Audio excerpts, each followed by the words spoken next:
Christopher Nolan's Dunkirk is an instant classic of World War II. It's set in the late spring of 1940. British and French troops are pinned in by the Germans. Their only route of escape is through the English Channel. And Great Britain actually sent out a call for civilian boats, barges, fishing vessels, you name it, to go right into war and attempt to rescue these men. It was an amazing chapter, heroic chapter in the history of Great Britain and France and World War II.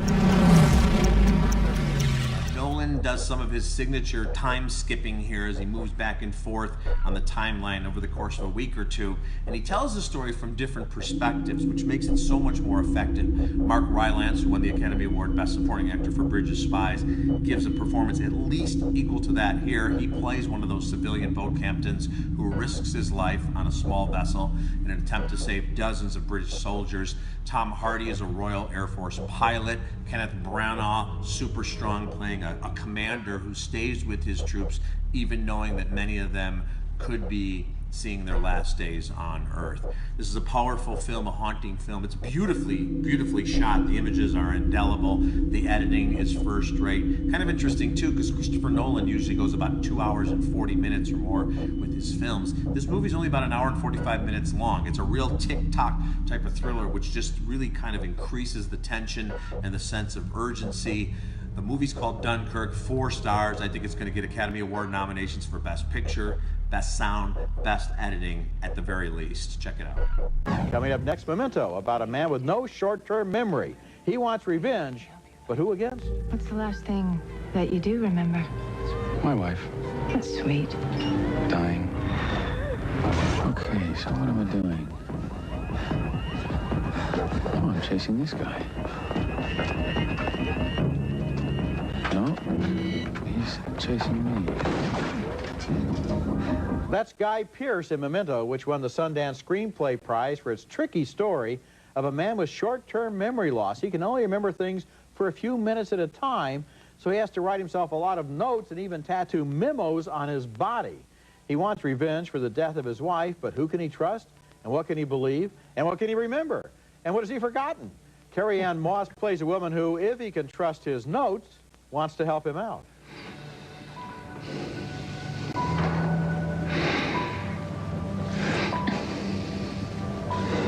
What about here?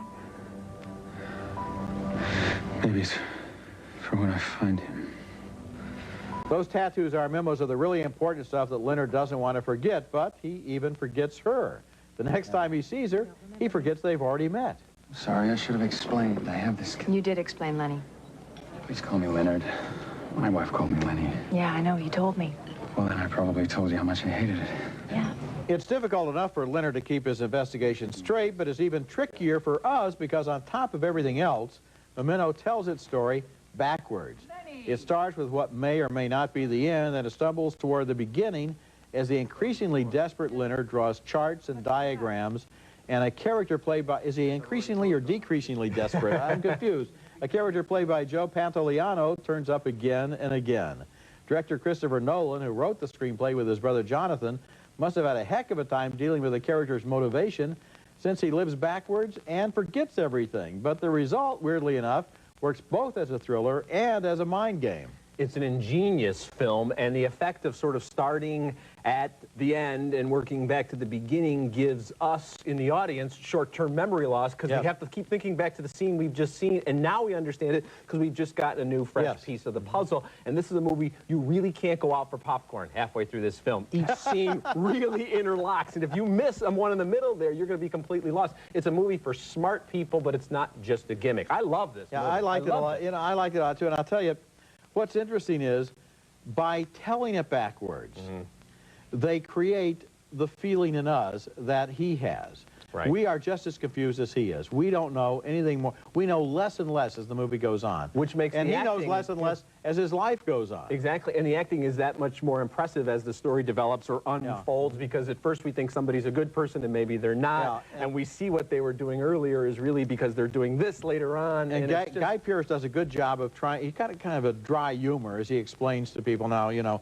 we better talk fast or otherwise I won't remember this. I have a little problem, you know, he explains. Exactly. And he explains again and again and again. It's my favorite film so far this year. Okay. Okay, coming up. For me, it was a clear choice. Memento, Christopher Nolan's ingenious hideously inverted puzzle about a man with short-term memory loss who's searching for his wife's killer. Nolan stacked one scene atop the other in reverse order, so it opens with Guy Pearce's character of Leonard shooting the man he thinks is the killer, and then the movie unfolds from there like an origami video on rewind. I don't remember. I have no short-term memory. It's not amnesia. You're the memory guy. How do you know about me? My boyfriend told me about you. Oh, yeah? Who's your boyfriend? Jimmy Grants, do you know him? No. Well, he knows you. He told me about you. Said you were staying at the discount. In fact, a cop came by earlier and was looking for you. The net effect is that we identify with Leonard because it feels in a way as if we too are unable to make new memories. Each scene only makes sense when we see the scene that follows it, which is actually the scene that precedes it chronologically. I've seen Memento 3 times, and it not only holds up, it resonates even more powerfully with each viewing. Hitchcock would have loved this movie. Hitchcock would have loved it, and I did too. You know, it's interesting how many movies on your top 10 that are not on my top 10 are movies that could have been on my top 10, indicating that maybe this was a better year at the movies than people thought. And Memento, which I saw for the first time at Sundance, I think you did too, right, was really absorbing in the way that it works, with the main plot going backwards, but then at the same time the black and white stuff was going forward, right, until it all kind of meets up at the end, and it's going to be around for a long time. I hope so. I hope so. What a beautiful and epic film is Interstellar. It's got great performances. It tingles our senses with masterful special effects. It dares to be openly sentimental. It asks gigantic questions about the meaning of life, and the whole experience leaves us drained and grateful. Before Interstellar soars to the heavens and beyond, we're introduced to a world in which blight has scorched the planet Earth. Matthew McConaughey, in one of his best performances, plays Cooper. He's a former NASA test pilot, and he's a widower. He's now a farmer in this 21st century dust bowl. With a permanent cloud of dust nearly blotting out the sun, crops dying, and food in decreasing supply, it appears as if the citizens of Earth are just waiting to die out with no hope for future generations. It's a bleak and fascinating world, but there is a small ray of hope. NASA, thought to be extinct, is actually in operation in one of those underground bunkers we always see in movies that seem to stretch for miles. Coop is reunited with his former physics mentor, the legendary Professor Brand, who's played by Michael Caine. Professor Brand is spearheading a last-chance mission to save the species. Now, director Nolan risks scrambling our brains and losing our attention with numerous exposition scenes in which scientists debate the space-time continuum and the theory of relativity and intergalactic anomalies, and or the possibility of existence of some higher forms of intelligence. And I haven't even mentioned the wormhole near Saturn. But it all makes just enough scientific sense for us to go with it. Once Interstellar leaves the Earth's atmosphere, we're on a sci-fi adventure of the greatest magnitude. The sets and the production design and the special effects, all Oscar caliber. The bending time-space continuum leads to the moment when Coop is still about the same age as he was when he left the Earth, but his daughter Murph, now played by Jessica Chastain, is a grown woman the same age as her father. Chastain deserves Best Supporting Actress consideration for her work as Murph. Her most powerful moments actually come when she's alone, but not really alone, and when you see this movie, you'll know what I'm talking about. This is one of the most beautiful films I've ever seen in terms of the visuals and in terms of the overriding message about the powerful forces of the one thing we all know but can't measure in scientific terms: love. I give Interstellar my highest rating, A+. Please go see it. People need dramatic examples to shake them out of apathy, and I can't do that as Bruce Wayne. As a man, I'm flesh and blood. I can be ignored, I can be destroyed, but as a symbol, I can be incorruptible. Millionaire playboy Bruce Wayne, who has been promoted to billionaire in this film, has traveled the world, and now he decides to return to Gotham City in that early scene from Batman Begins. It opens in 2 weeks. This is an early review. That is Christian Bale as Wayne and Michael Caine as the loyal family butler Alfred.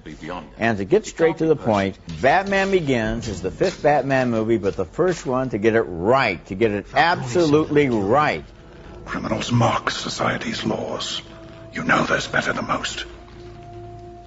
You cannot lead these men unless you are prepared to do what is necessary to defeat evil. Those are Liam Neeson and Ken Watanabe, who trained Bruce Wayne in martial arts in a mysterious eastern country that is never quite named. Back in Gotham City, the plot involves a scheme to drive all of the citizens mad. And on the plot is a shrink, played by Cillian Murphy, who doubles as the Scarecrow.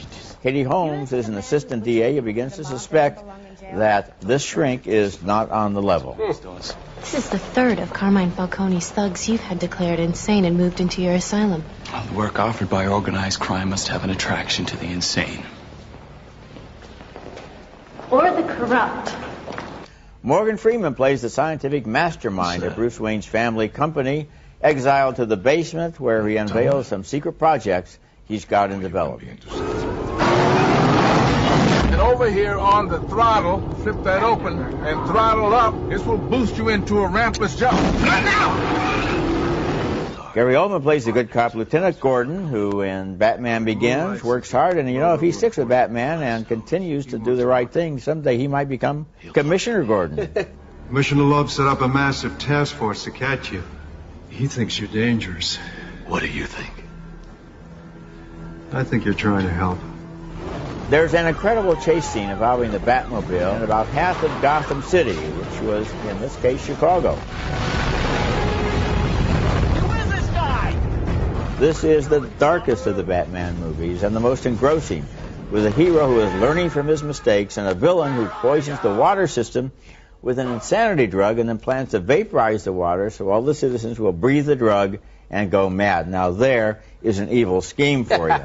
Last year, Spider-Man 2 got Spider-Man right, and this year, Batman Begins is the Batman movie I've been waiting for and hoping for. It's one of the year's best films. It absolutely is, and I love the first film that Tim Burton directed, but I still say this is the best Batman movie ever by far. Christopher Nolan, who directed Memento and Insomnia, has directed this film and has put a great stamp on it. It is dark. This Batman character, Christian Bale, is terrific, and then you have all of these great actors, Roger, Michael Caine and Liam Neeson and Morgan Freeman, adding such weight to all of those scenes, and they play it straight.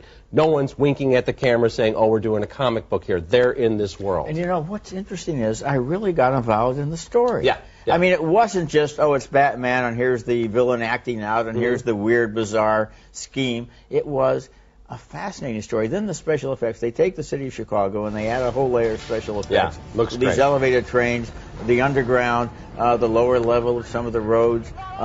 Wayne Building is actually the Board of Trade. They created, and without getting into a thing. Chicago travelogue, they really make the city look They have big created and this enormous whole and city menacing. of Gotham. Yeah, it's wonderfully done. And you know, Batman has always been the most interesting character. And the other movies got so bogged down with the villain of the week type stuff, the cartoonish villain. Here we have about 4 or 5 bad guys. Actually, there's several different things going on, but it's really more about Bruce Wayne and his alter ego, or is it Batman and his alter ego, Bruce Wayne? And Michael Caine, really interesting as the guy who treasures the Wayne family legacy and wants to make sure this kid doesn't screw up. Yeah, all of that stuff is really well done. Batman was always my favorite comic book character, and this is the first movie that gives him all the dark fantasy I experienced as a child.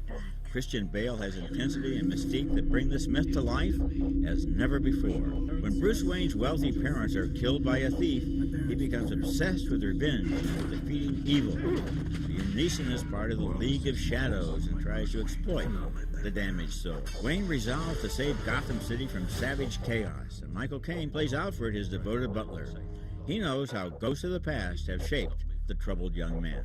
Morgan Freeman plays the mastermind who provides the crime fighter's armament. Unlike the previous Batman movies, the villains don't upstage the hero this time. Katie Holmes plays Rachel, an assistant district attorney and childhood friend of Bruce Wayne's. She hasn't seen him in years, but she never forgot their bond. Rachel's noble efforts get her in trouble with the Gotham City mob, but she's got a secret ally who keeps showing up in the nick of time. The movie was shot on location right here in Chicago, and what a view. From the skyline to Lower Wacker Drive to the vibrant shots of the Loop at night, this does our city proud. Director Christopher Nolan provides plenty of action, but also gives us a plot filled with fury and passion. Batman Begins is a terrific movie that finally captures the dark obsession of the Batman saga and tells a story that works as a story. It shrouds its action in fog and smoke and uses a haunting soundtrack to give it weight and presence. Batman Begins is the Batman movie I've been waiting for. It's one of the year's best. I give it 4 stars, and I'm Roger Ebert, ABC 7 News. Need to know how he does it. He has no choice. It's real. Christian Bale and Hugh Jackman compete for the title of the world's greatest magician in The Prestige. I'm Richard Roeper, sitting in for Roger. Is the film critic from the New York Times, A.O. Scott. Welcome again, Tony. Good to see you again. Good to have you, my friend. Okay, our first movie is The Prestige, and it's the second period piece magician film this season, and I thought it was even more entertainingly complex than The Illusionist. Christopher Nolan, the director of Batman Begins and one of my favorite movies, Memento, has created yet another dark, visually stunning original. The very impressive cast includes Hugh Jackman as Angier and the underrated Christian Bale as Borden. They're two apprentice magicians obsessed with topping one another personally and professionally. Michael Caine is their mentor. A real magician tries to invent something new that other magicians are going to scratch their heads over. I suppose you have such a trick, Mr. Borden. Actually, I do. Would you care to sell it to me? No. No one else could do my trick. Any trick can be duplicated, right, Mr. Cutter? Wrong. Now, Borden is the more daring of the two, willing to risk his safety if it means winning over the audience and or his young wife. Go on, shoot me. Right there. No, I can't. No, not there. Shoot me here. Oh. After an onstage fatality, Angier grows bitter. He becomes consumed with gaining revenge on Borden because he holds Borden responsible for that death. Borden winds up behind bars, convicted of murder. How'd you get so famous then, eh? Magic.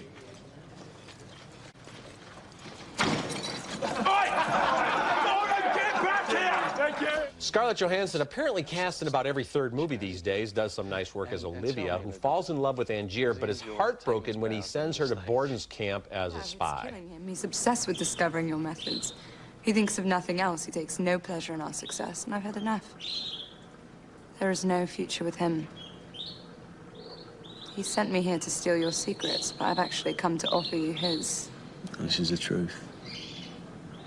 Is it? Now, as the movie tells us, all great magic tricks have three elements: the pledge, or setup, the turn, where something extraordinary happens, and the prestige, or the reveal, when we see something we couldn't possibly have expected. The same could be said of movies like The Prestige. It's about the science and the art of magic, but it's also a three-part trick in and of itself. Pay attention. The pace may seem slow at times, but most of what appears to be padding will be revealed as vital to the story. Jackman and Bale give standout performances as rivals whose mutual obsession destroys all sense of perspective and ruins lives. For me, Tony, big thumbs up. This movie's a lot of fun. I'll give it thumbs up, too. I'm often a little bit suspicious of sort of gimmick movies with tricks and twist endings and all that kind of stuff. But this one handled it really well. And as you say, you have to pay attention to everything that's going on. And that's part of the fun. That's a real pleasure in the movie, as are a lot of the performances. We have, I would single out also David Bowie, who appears as the mysterious scientist Nikola Tesla, who's inventing some machinery in the mountains of and Andy Colorado. Serkis from the Lord of the Rings movies shows up and gives a great supporting performance. Yeah, a lot of good acting. And it's such, Christopher Nolan, I just think, is a true original. He just brings a different approach to things. And his camera work, I mean, there's a lot of dark stuff here, but it feels authentic to the time. And we actually get an off-screen Thomas Edison kind of as a villain, which you'll just have to see the movie to understand. People have to understand. Because there's the feud between these two inventors that's the kind of the real-life counterpart to the feud between the magicians. Yeah, it's a really interesting movie. Yeah, very, and I think very entertaining. It's the kind of thing where to describe it to people, you don't want to give away too much, and I think because it has such big stars, it'll draw people in, but I think it's really more about the art of storytelling and how movie magic and magic have a lot in common. Yeah, and I will say, Christian Bale, this is some of his best work. He's really good. Christopher Nolan has established himself as one of the premier storytellers of his generation. Now with Inception, he has created his most sophisticated and accomplished work to date. This is a masterpiece. Inception is a rich, multi-layered, dense, and challenging film that really takes you inside the world of dreams unlike any movie you've ever seen before. Leonardo DiCaprio is front and center as Cobb. He has the ability to penetrate your dreams and take your innermost thoughts.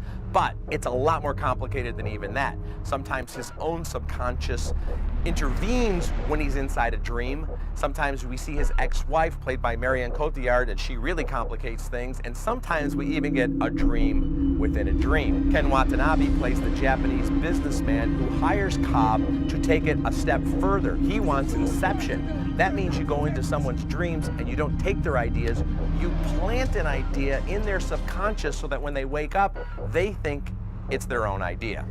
Great performances throughout here. We get Ellen Page, Michael Caine. The cast is fantastic. You'll recognize elements of movies such as The Matrix and Eternal Sunshine of the Spotless Mind here, but Inception stands alone as a wholly original work of art.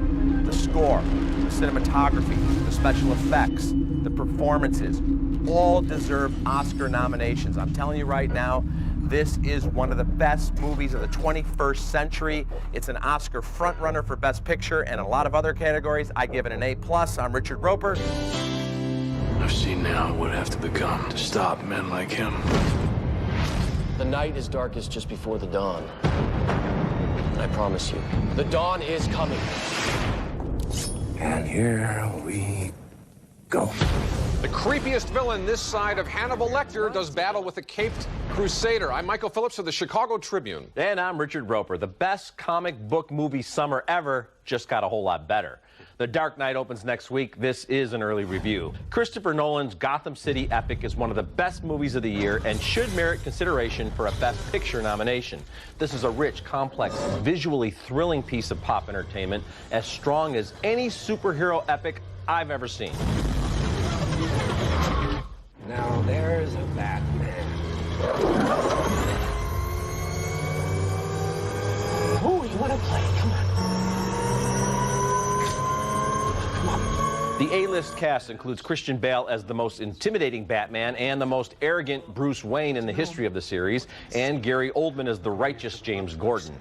Maggie Gyllenhaal is an upgrade from Katie Holmes as Rachel Dawes. She's at the center of a love triangle between Bruce Wayne and Aaron Eckhart's crusading DA, Harvey Dent. Bruce, this is Harvey Dent. The famous Bruce Wayne. Rachel's told me everything about you. I certainly hope not. So let's put a couple tables together. I'm not sure that they'll let us. Oh, they should. I own the place. With the help of Morgan Freeman's Lucius Fox, Batman ventures far outside Gotham City's jurisdiction to fetch a key mob accountant who has fled to Hong Kong.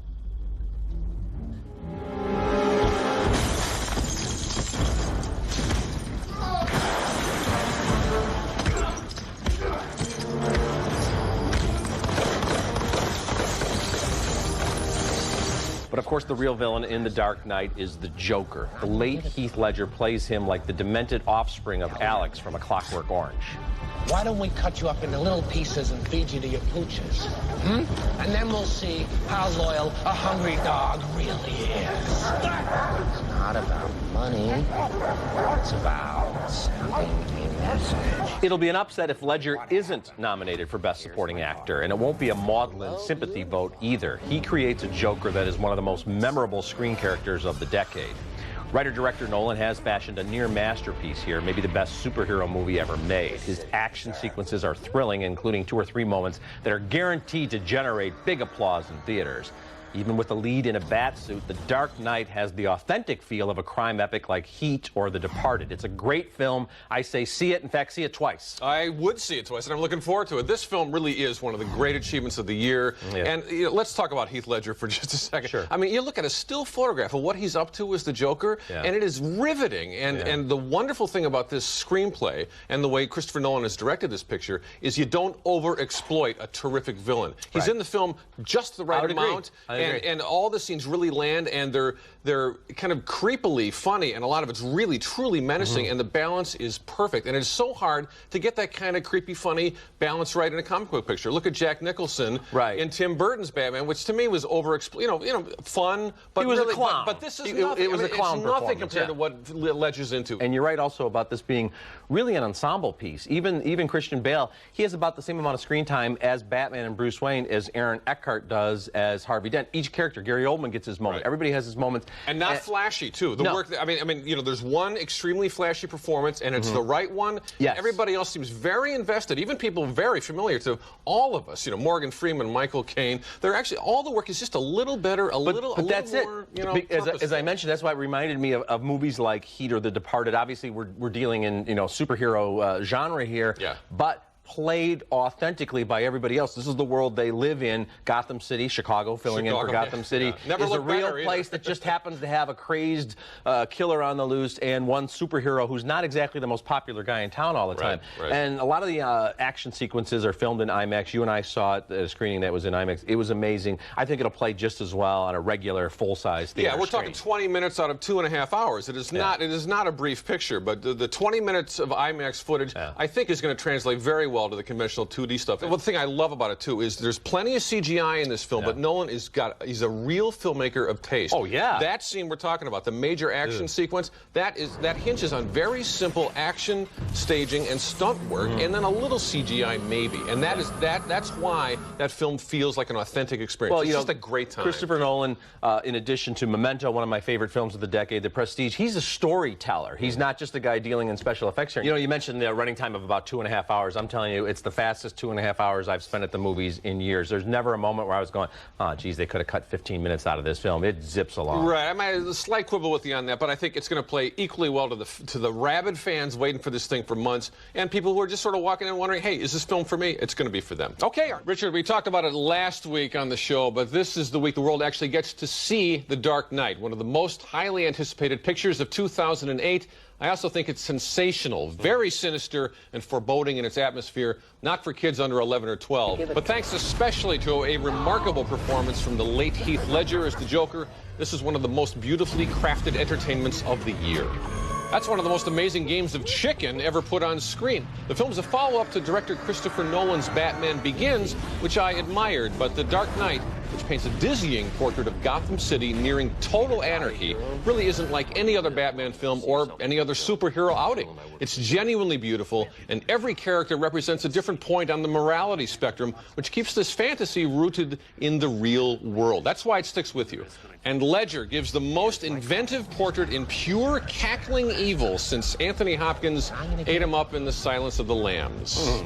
Tell your men they work for me now. This is my city. They won't work for the free. Why don't we cut you up into little pieces and feed you to your pooches? Now, among other things, I love that Chicago accent Ledger is doing in this role. The movie is long, it's not perfect, but despite an insane amount of hype, this is one blockbuster with brains and class. It should work equally well for the Batman geeks and the Batman-averse, and Ledger deserves the supporting actor Oscar. I think so. Come early 2009, truly, he's great. Yeah, I think it's a great film as well. I'm glad you mentioned that it's too intense, I think, for younger kids. You know, with all the commercials and everything out there, I think there's going to be a lot of battles in households with people. Well, it's selling everything 8, from 9-year-olds. Reese's peanut butter candy to everything else. And yeah, there's a lot of that. I think the great thing that Nolan does here is when most of the violence happens, it happens like that. It's really quick, it's beautifully staged, and it's brutal. And that makes exciting. it more realistic, Michael, I think, than you see in other superhero movies. But I do think for 8 and 9-year-olds, it's too intense. For everybody else, it's a great film. It's funny because after we talked about it last week, and I mentioned that it could be a contender for Best Picture, people are like, whoa, it's a superhero movie. And I'm like, well, if a fantasy epic like Lord of the Rings can get multiple Oscar nominations and wins, and if a musical like Chicago can win Best Picture, why can't a superhero film also be considered? And of course, Heath Ledger. I mean, there's a lot of Oscar buzz already, and it's well-deserved. And I think what we're talking about here is we're talking about pulp, but it's it's elevated to the absolute highest level of Hollywood craftsmanship. And look, why not enjoy it on those terms? You know, I think it's very sterling. And everybody in this film, I mean, we're all focusing on Heath Ledger, and deservedly so, but Christian Bale, who has kind of the thankless, almost like the straight man role, if you will. Everybody gets to play off him. Morgan Freeman, Gary Oldman, Maggie Gyllenhaal, all these performances from these A-list stars all in the same top movie, quality. too. That's the thing. And you talk about the intensity and the violence. Look, compared to the second Batman picture that Tim Burton did with Danny DeVito as the Penguin, which was just utter perversity and kind of morbidity for no purpose, no real dramatic purpose. This thing dramatically just works. At number 5 on my list, arguably the greatest comic book movie ever made, it's The Dark Knight. An event movie in every sense of the word that entertains and makes you think. This is a groundbreaking achievement in filmmaking. The use of IMAX cameras was simply outstanding, and Heath Ledger's reinvention of the Joker was nothing short of masterful. You know, Ben, obviously, I did like The Dark Knight, but I really think people, and you included, are overreacting massively to this movie, and I thought those last 30 minutes were actually weak. And so that's why I didn't come close to putting this movie on my top 10 list. I think it's Aaron Eckhart's arc as Harvey Dent Two-Face that really completes this film, and it's not just the duel between the Joker and Batman. He's probably in the film more than anybody else, and it needed to wrap up at the end. I didn't want them to just leave it conveniently for the next film. They closed it. This was so much setting up a sequel. This felt like an artificial addition to this movie just to set up a sequel, and I didn't believe that that's how Harvey Dent would have behaved, Two-Face or not. With all the insane hype surrounding the third installment of Christopher Nolan's masterful Dark Knight trilogy, can we all agree just to take a deep breath and focus on the movie as a movie? I hope so, because The Dark Knight Rises is a majestic, gorgeous, brutal, and richly satisfying epic. In addition to the Oscar-level cinematography and the sharp, if occasionally overlogged dialogue penned by Nolan and his brother Jonathan, The Dark Knight Rises soars with this amazing cast. Bale owns that Batman growl. Michael Caine and Morgan Freeman are soothing presences as his oldest friends. Gary Oldman adds a Shakespearean touch to Commissioner Gordon.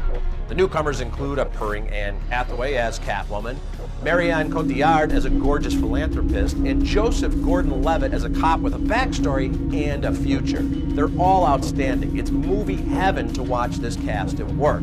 And though Hardy's face is mostly obscured by that mask, he delivers strong work as Bane. At times, the multiple storylines do get tangled up and meander a bit, and once in a while I had a hard time understanding what Bane was saying from behind that mask. But these are minor issues compared to all the breathtaking action, all the memorable exchanges. And the final sequences of The Dark Knight Rises constitute the most satisfying 5 minutes of any movie so far this year. What a perfect ending. This is a worthy conclusion to one of the greatest movie trilogies of all time. I give The Dark Knight Rises an A. I'm Richard Roeper.